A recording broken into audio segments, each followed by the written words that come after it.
kita sama-sama membahas gitu ya.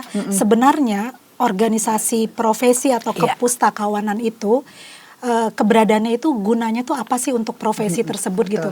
Bang Win mungkin ada pandangan Bang Win sebelum nanti kita masuk ke ICP itu sendiri gitu. Silakan Bang Win. Ya kalau secara umum kan pasti organisasi dibentuk oleh sekelompok orang karena ada tujuan bersama ya, tujuan kolektif gimana mereka berkumpul kan. Nah, ya kita paling nggak kita ya teman-teman yang sebagian bahkan kita semua yang di sini para sarjana pendidikan ilmu perpustakaan dan informasi otomatis kan ketika dia lulus, ketika dia menyelesaikan pendidikannya, kan perlu juga tetap mengembangkan kapasitas kan. Jadi sebenarnya organisasi ini penting dibentuk untuk bagaimana para sarjana ini terus bisa meningkatkan kapasitasnya, membangun wawasannya, membangun kapasitas, jaringan, wawasan, jaringan dan semuanya.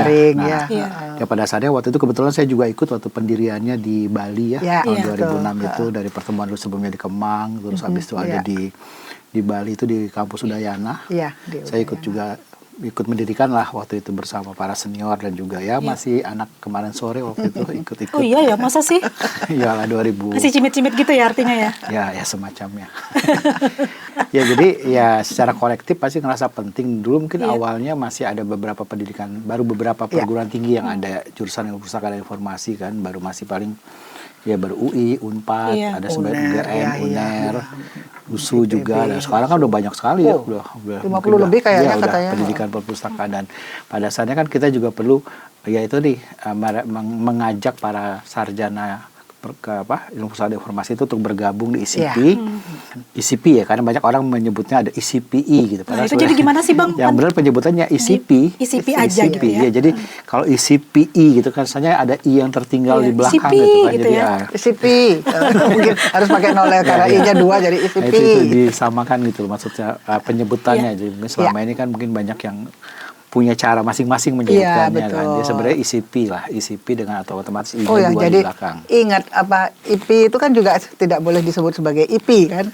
Karena nanti bisa ikatan punakawan ya kan. Jadi ini IPI kalau mereka mau menghendaki disebut sebagai IPI. Itu penting sebenarnya penyebutan istilah itu. Nah, akhirnya akhirnya kan sekarang kan juga dengan semua keanggotaan yang ada ya otomatis kita selalu terbuka dengan para sarjana baru dan sebagainya, termasuk juga dukungan para sarjana-sarjana yang sudah senior nih, yang sudah punya asam garam di dunia kepustakawanan untuk bisa berbagi ke yang lebih muda. Jadi sebenarnya wadah ini dibentuk tidak cuma untuk silaturahmi tapi juga bagaimana meningkatkan kapasitas para sarjananya dah. Termasuk juga akhirnya ya berbagi pengetahuan. Mungkin ada yang selesai pendidikan doktoral di mana, dia bisa berbagi pengetahuannya ke anggota yang lain. Dan akhirnya nggak cuma anggota kan, bagaimana juga akhirnya kontribusinya para sarjana ini di ICP, kontribusinya ke masyarakat, ke tengah-tengah publik. Itu sebenarnya yang diharapkan. Walaupun kita lihat di hari ini banyak organisasi-organisasi berjalan, akhirnya nunggu bagaimana individu yang terlibatnya kan. Jadi mungkin banyak orang jadi anggota tapi kan mindset kita tuh masih minta dilayani oleh organisasi kan. Ini curhat ya? Jadi belum enggak, ini secara umum kita lihat di mana-mana itu. Jadi justru yang diharapkan adalah orang-orang yang berkontribusi untuk terlibat di organisasi itu sendiri. Jadi di ICP ataupun yang lain-lain kita lihat fenomena sekarang yang mau nggak mau mungkin individualistik dan sebagainya. Ya jarang orang yang sekarang mau terlibat di organisasi ya, selama mungkin tidak ada keuntungan buat mereka secara pribadi. Nah ini ada mungkin PR kan? kita ke depan ya mungkin. Itu yang penting sekali memang yang digarisbawahi ya. What is it for me? Gua mau gabung dengan ICP itu gua dapat apa sih gitu ya. Jadi itu yang sebetulnya menjadi titik tolak dari ICP untuk berkarya, untuk apa yang akan dilakukan oleh ICP sehingga para anggotanya merasa beruntung, merasa saya saya keren nih, saya anggota ICP itu dia. Coba tolong lagi. Ya itu yang perlu. Ini kayak dites loh Bang Win. Kayak dites loh sama Uci sama Bu Tami. Gimana justru nih? itu justru makanya ini gimana dong? Ya justru itu pada dasarnya kan gini. Kita sebagai organisasi kan sebenarnya jangan berpikir untuk orang harus peduli dengan organisasi kita. Enggak, justru bagaimana organisasi ini membangun partisipasi sebanyak mungkin. Jadi ketika orang-orang yang bertanya apa yang dia dapat, dia juga harus ngukur apa yang bisa dia kontribusikan, bukan cuma ke ICP tapi juga ke Kepustakaan Indonesia dan publik secara lebih luas. Nah pada dasarnya ini mungkin tantangan kita bersama, bagaimana membangun kesadaran setiap individu-individu punya komitmen untuk mengembangkan profesinya, kapasitasnya, kesarjanaannya, tapi juga dia berkontribusi di tengah-tengah masyarakat. Jadi tidak, ini tantangannya, tidak hanya berpikir untuk diri sendiri, tapi bagaimana dirinya juga punya peran di halayak yang lebih luas. Nah, ini tantangan ICP hari ini ya, bagaimana kita membangun itu bersama-sama. Nah, dengan semua layanan, keanggotaan, program, kegiatan, dan beragam aktivitas lainnya, itu bagaimana mengajak ya tidak hanya menagih, tapi juga dia berkontribusi. Itu yang diharapkan.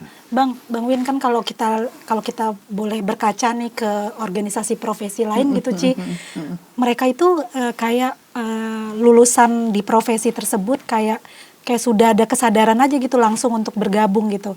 Nah, kalau kita boleh belajar dari mereka, sebenarnya apa sih yang membuat mereka bisa meyakinkan gitu ya ke para lulusannya itu untuk bergabung gitu. Kira-kira keuntungan apa nih Bang mungkin yang harus kita ciptakan gitu ya. Kan tadi Bang Win udah meng-highlight sih soal kesadaran gitu loh. Jadi bagaimana nih supaya mungkin apa karena ICP masih dilihat sangat kecil gitu ya. Jadi artinya juga kawan-kawan sarjana tuh nggak seperti mengejar gitu. Ini menjadi salah satu akuntabilitasnya gitu dalam profesi ini. Bang, apa Bang kira-kira Bang?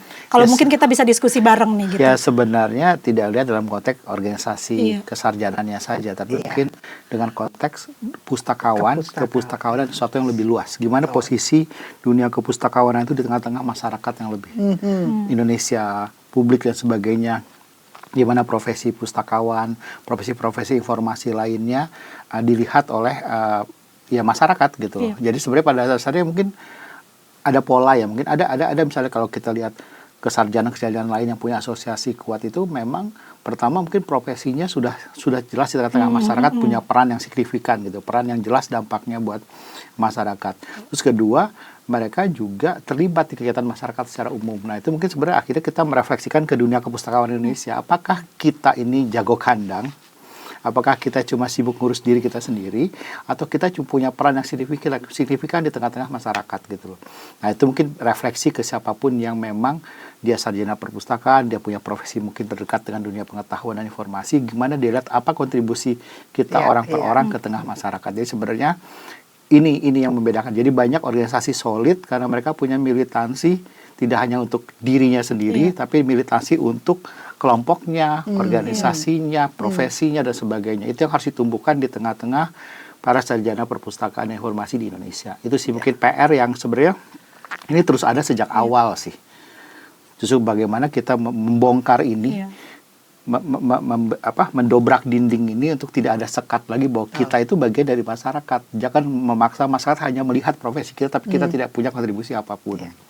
Justru kita harus menjadi bagian dari masyarakat itu sendiri, itu yang harus dibangun.